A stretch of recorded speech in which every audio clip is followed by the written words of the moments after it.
menanti perkembangan rudal Indonesia.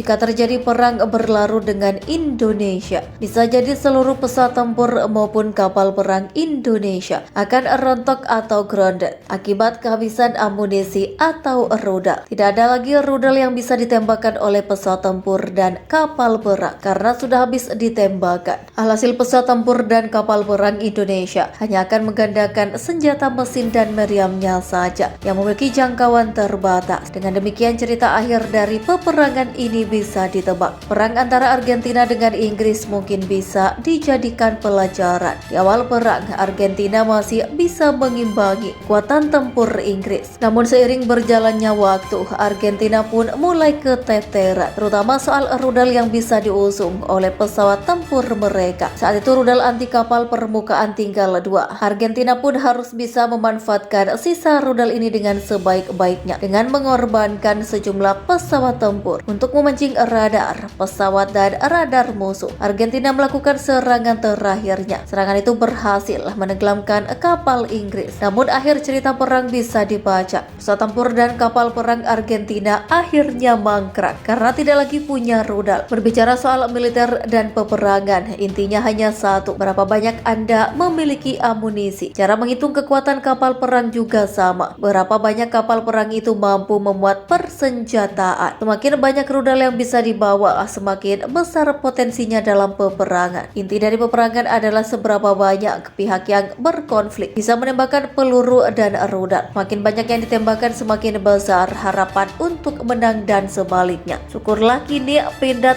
telah berhasil memproduksi berbagai amunisi untuk alutsista TNI. Mulai dari amunisi senjata, roket hingga mortir.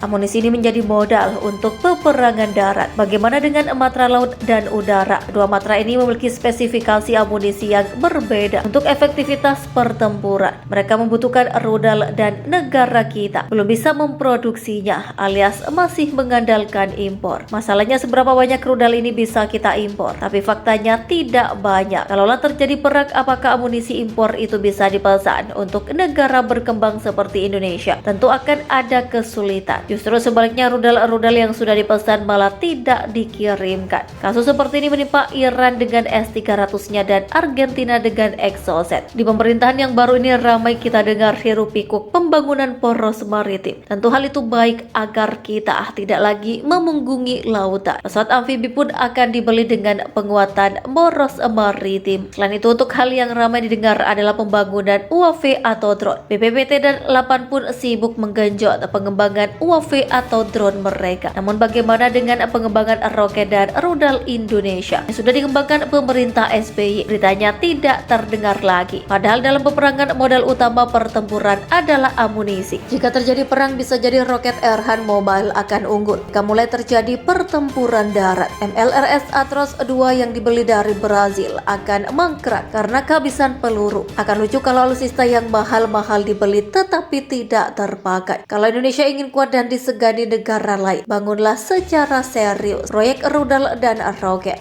Ujung-ujungnya dalam suatu peperangan modern adalah seberapa banyak rudal dan roket yang bisa Anda tembakkan.